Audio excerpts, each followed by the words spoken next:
What's up guys, today we're going to show you how to check and replace the air filter on the Mazda CX-5. Now I checked the manual and Mazda recommends replacing the engine air filter every 3 years. Some dealers will recommend you replace it on a 2-year or even a 1-year service, and they'll also charge you a lot more than it costs to just replace it yourself. The air filter is really easy to replace on this car. It requires no tools, so I recommend you just check it a few times a year and replace it when necessary.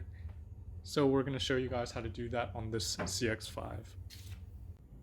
Alright, so changing the engine air filter is really easy on this car, like on most cars. You just need to make sure you undo the right clips. So your air box is right here, and we're just going to snap these 2 clips on the front of the air box here.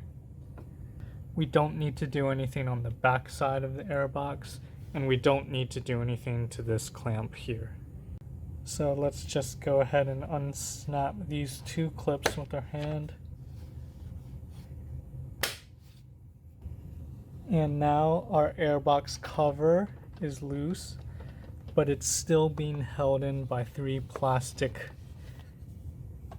pieces on the back here. So we're going to want to lift and slide forward towards the front of the car,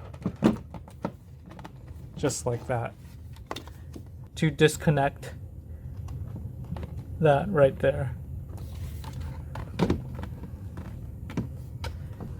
Now we can lift up and pull out our air filter, which is not attached.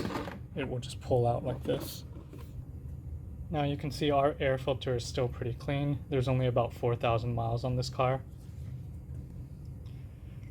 The way you know it's about time to change it is if you can't see the light through the air filter. Here's an example of the air filter that I changed in my Honda Fit after about 40 to 45,000 miles. So I'll have a link to where you can buy a new filter, but I'm just going to put my old filter back in. And this filter is symmetrical, so it should go in either way. And now we're just going to close our airbox again, making sure to align these 3 plastic pieces on the back side. So push it down and then push it back towards the rear of the car. And then we snap our 2 front clips back on. And we're done. So that's it for checking and replacing the air filter on the CX-5. Hopefully this helped you. If it did, give it a like and subscribe, and I'll see you in the next video.